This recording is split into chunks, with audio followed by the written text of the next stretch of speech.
What is up, guys? It's your boy Rick Cactus here. Before you even get to know what the video is about, smash that like button. If we can get to 69 likes, that would be so sick. Also, I'm giving away a Destiny emblem for the next 20 videos, so get ready for that. Just like, favorite, and subscribe.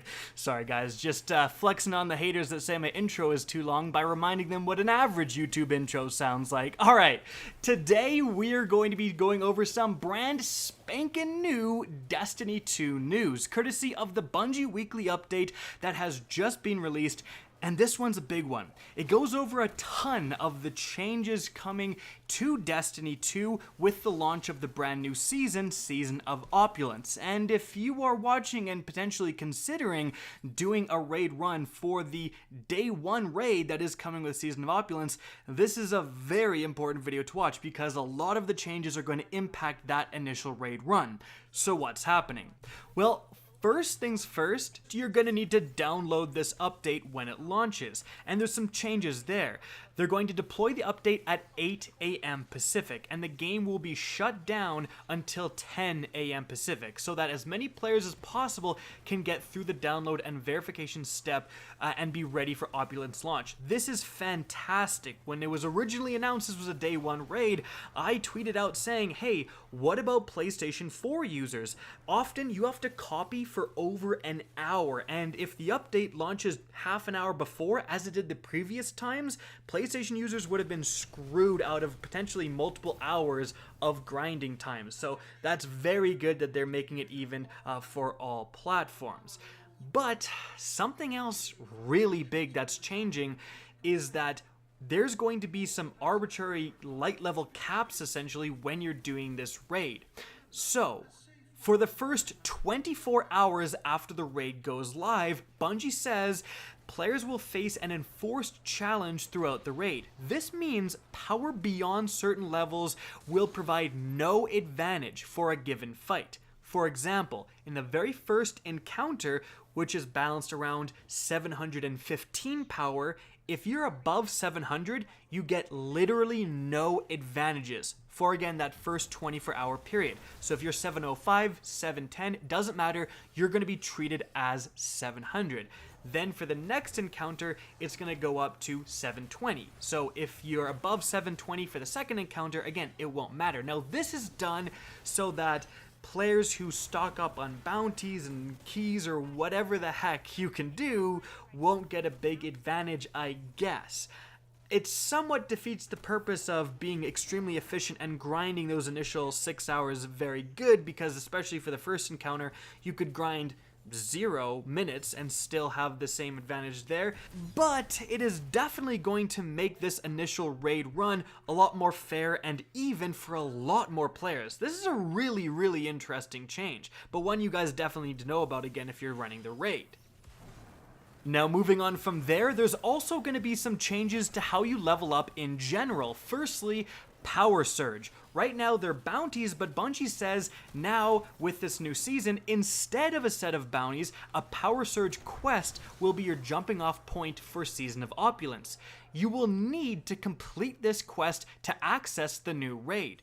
Learning from Season of the Forge, this quest must be completed only once per account. After one character completes the quest, alternate characters will be rewarded with surge gear at power level 690. So that's a really big thing. If you want to do the raid, you have to do this individual quest, but thankfully you can do it on your hunter and still play the raid as your titan because it's per account. Also, this is something else that's big: Gambit bounties. Bungie says we didn't want rewards from the Drifter to be one of the primary sources of power following his run as the central character for Season of the Drifter. As a result, power boosts received from Gambit bounties will decrease once you've achieved 700 power, and they will decrease even further once you've achieved 720 power. Now what this means is that how the leveling system works in Destiny right now, essentially the stuff that's the newest offers the biggest bonuses in terms of light level when you get that gear. So Penumbra Powerfuls will be the most powerful, and then Gambit and then it's going to be Season of the Forge, and then finally it's Forsaken stuff. That's why, you know, if you go and do Scourge of the Past right now, you get pretty high level stuff, but if you do Last Wish, it's only like 1 light level bonuses, right? Well, to kind of counteract that, again, Bungie says that Drifter stuff, whereas normally it would be like the second most high only after Penumbra in terms of rewards, now it's going to be much less. Now, is there anything that's increasing to compensate that? Is Forsaken stuff or Season of the Forge stuff getting increased? None of that is mentioned. Right now, it just seems like a pure nerf to the power level rewards for Season of the Drifter, which is kind of sad. Moving on from there, Prime Attunements. So, Bungie says, on day 1, Prime Attunements will be reset to 2 charges for each character. You'll receive 2 new Prime Attunements even if you were playing right up to reset. That line is extremely important. Right now, if you were to play right up to where the new season launches, you would have been screwed out of Prime Engrams. A lot of people thought that, so that's very important. You can play and grind up to the day before the raid launches. Okay, so moving on from there, those are all of the nuts and bolts changes to leveling, and again, those are very much going to impact people wanting to do the raid. But something that's going to impact everyone is some Eververse updates. Now, with this new season, Eververse is getting a pretty big overhaul. Firstly, direct pick. Every new Eververse item in Season of Opulence will be available for direct purchase via Silver or Bright Dust. Most of these offers will be time limited, with new items available weekly. Also, in terms of greatest hits, Season of Opulence's Bright Engrams will contain a collection of community favorite legacy items with a focus on, quote, best of year 1. If you missed out on the spicy ramen or selfie emotes, a Season of Opulence is your chance to finally get those. Also, a change I really like for armor, full sets of Eververse armor will be made available as a single per class bundle. Thank goodness. Individual armor pieces can also be purchased for Bright Dust whenever they appear. And these armor pieces feature fixed perk rolls that are not randomized across duplicates. So some interesting changes there. This is really the big thing, a new interface. As you can see right here, Eververse is being pretty substantially overhauled. This is what it's going to look like. Bungie says specific items are now featured on the front page and will be cycled with each weekly reset. Most offers will be limited time to make way for rotating inventory, with some coming back into rotation at a later date. And another change is wrapped items and refunds. So now, when you purchase something for silver, for example, it will be in a wrapped state, and you have to go into your inventory and open this wrapped item. That's just a little change I guess they're making. But also, you can refund items. So if you wish to refund an item, you will have 7 days from your purchase to do so.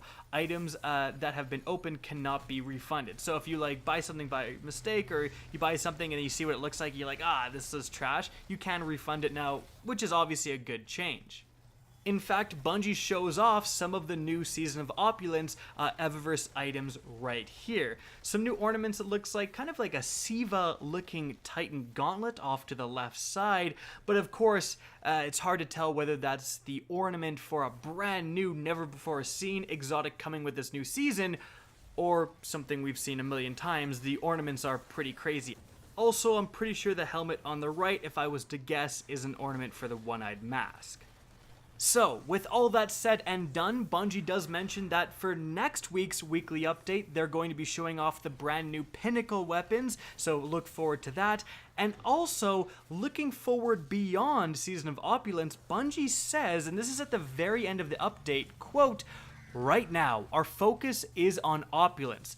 But after the season has launched and the raid belts have been awarded, we'll be looking deeper into the future and sharing with you more about a new era for Bungie and Destiny 2. Buckle up and stay tuned." That's really interesting because the new DLC isn't even here. Like, Season of Opulence hasn't even launched. Why put this little excerpt at the very end of the update? Well, I think it's the timing of what's going on here. Season of Opulence launches June 4th. What is very soon after that? It's E3.